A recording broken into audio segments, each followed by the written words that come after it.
Audience,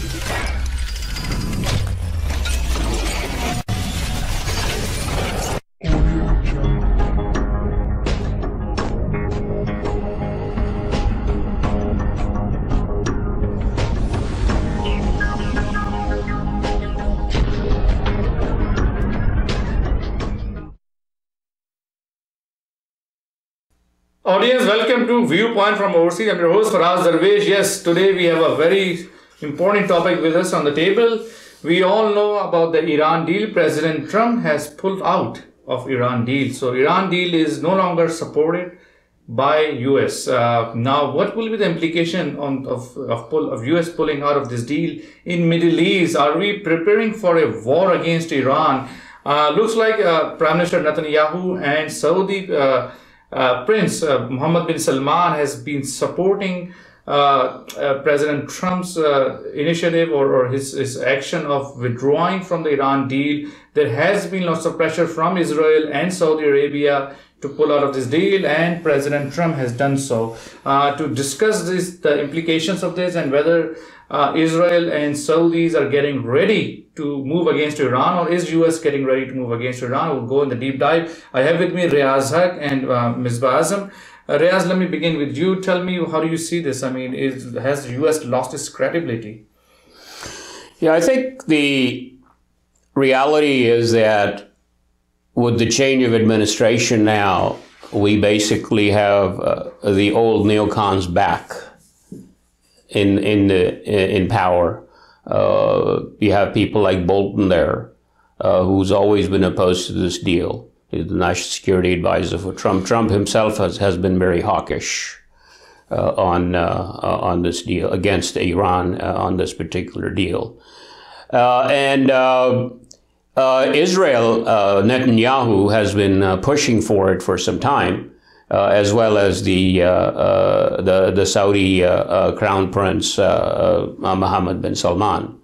So these different factors have come together, and that have basically made it possible for President Donald Trump to pull United States out of this deal. Right, Misbah, how do you see this?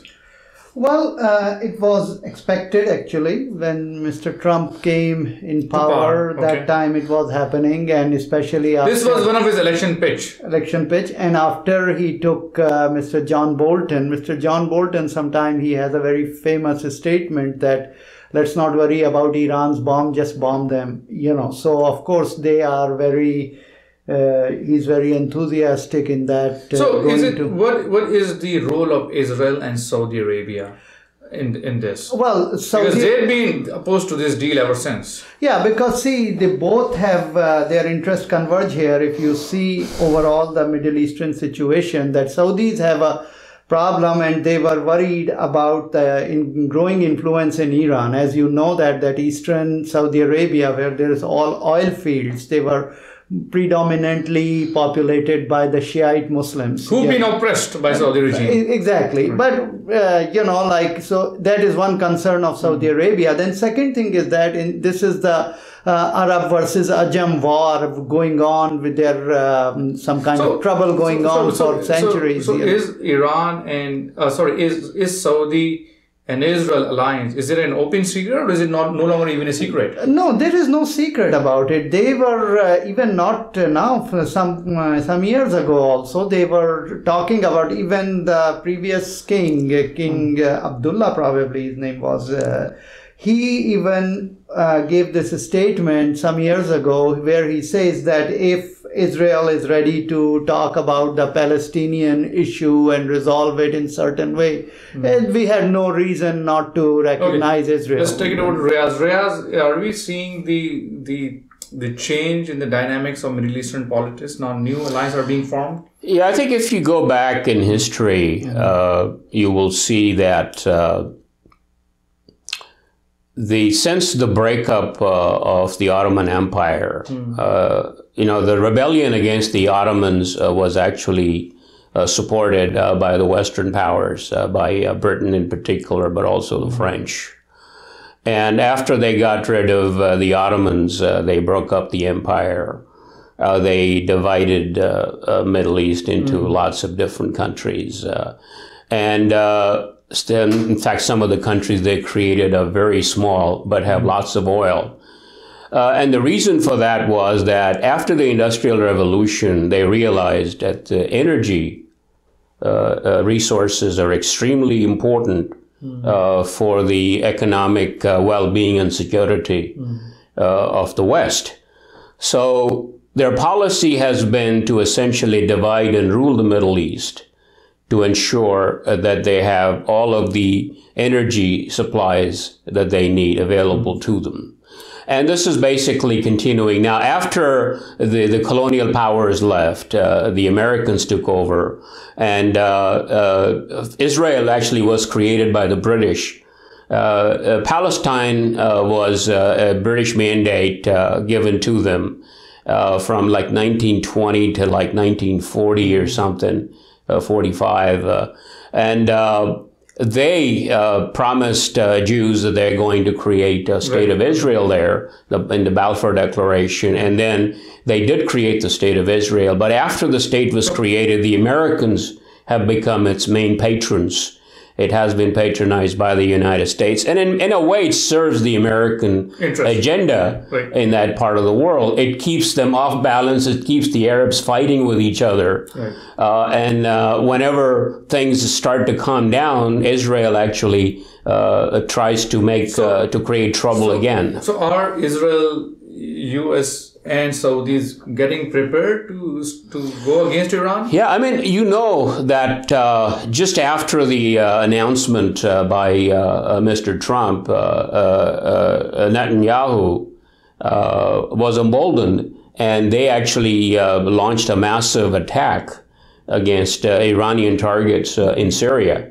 So a low-level, war has already started. I think the crowd that we have in power now is the regime change crowd. It's the same crowd that was there before Obama. Obama realized that regime change was not an achievable objective, so he decided to go a different route to try and contain their nuclear program. But now that these people are back again, the neocons, they want to create so much trouble in Iran, try and destabilize it, so that they can achieve their objective of regime change.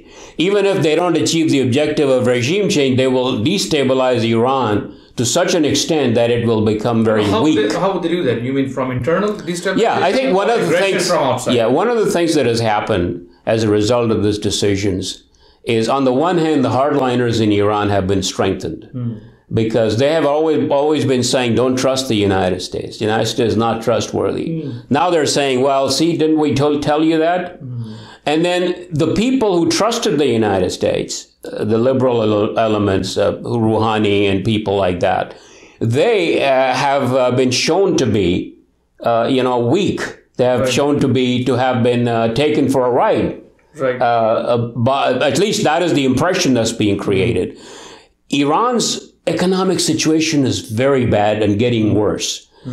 For a while, like in 2016, Iran was starting to do very well. In 2016, the Iranian economy grew by 12 or 13% in a year, a tremendous growth.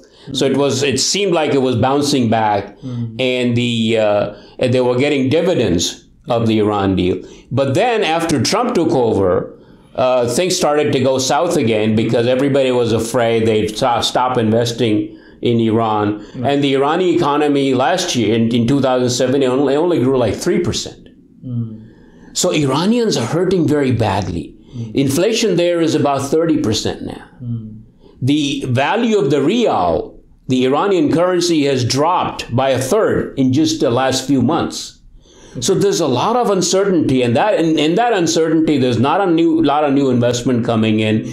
Countries are afraid to do business with Iran. So Iran's economy is in a tailspin right now. Ms. let me take it to you. And it's hurting the people. Ms. Is this the preparation of destabilizing Iran? Is this a preparation of attacking Iran? Well, attacking Iran is very far-fetched, at least so far it seems. However, if you see Mr. Bannon's old interview, he mentioned that he's seeing, like, in next 10 years that American troops are fighting inside Middle East, somewhere in Iran and those areas. So This time at least, it doesn't seem to be happening. But going back to the overall situation in Iran, I do agree with Riaz, because just yesterday, this commander of Revolutionary Guard, he said that the people in Iran who are very happy that Europeans are still sticking to the deal, they should see very soon they are going to pull back also, because that's what Europe does. Initially, they say that, okay, we are sticking, and then they pull back because they don't have enough bandwidth to face United States. But the thing is that overall situation, okay, Iran is no Iraq, Iran is no Afghanistan. It is much more organized military, and infrastructure is much more organized than these countries. So penetrating to that, we have yet to see how these internal disturbances can be created so that, it can implode.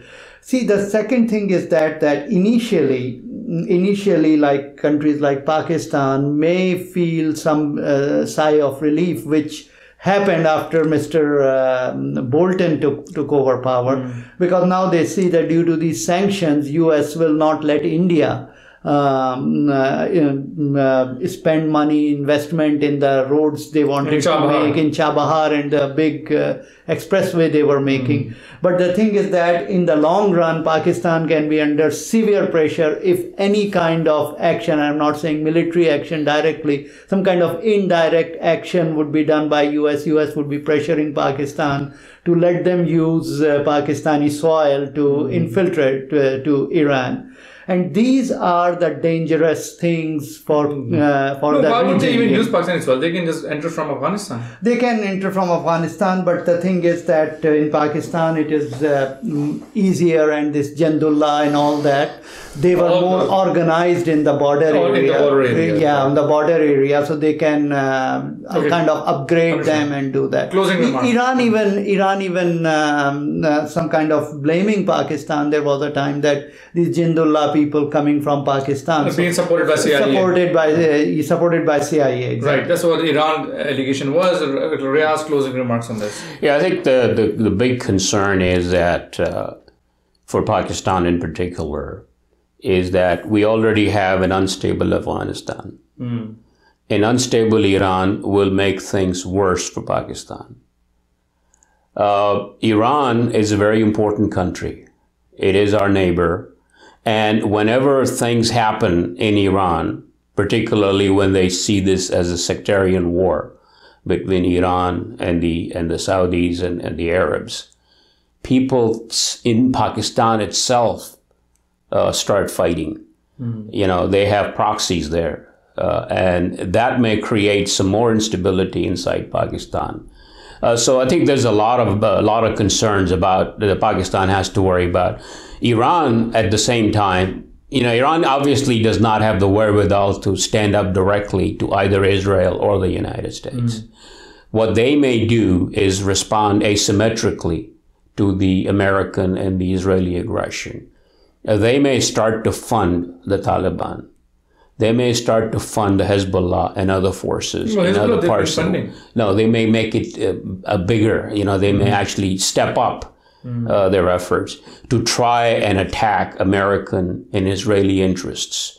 So I think those are the concerns that the proxy war itself would be very, very destabilizing, where Iranians use proxies to try and attack the United States in response to the American aggression. So will the battleground be Syria?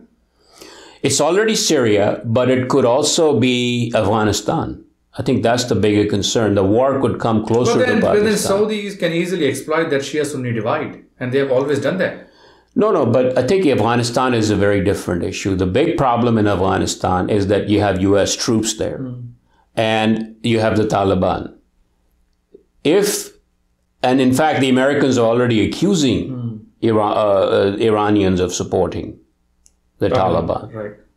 Taliban actually may be getting support, and they may get even more support from the Iranians to attack the American interest there in response to the American aggression against Israel. Ms. Bak, closing remarks. Yeah, so basically that is the thing, that Iran has a ways to kind of retaliate in some ways. But that will also be very destabilizing for Pakistan, because if anything would happen in those provinces which are contiguous to Pakistan, right.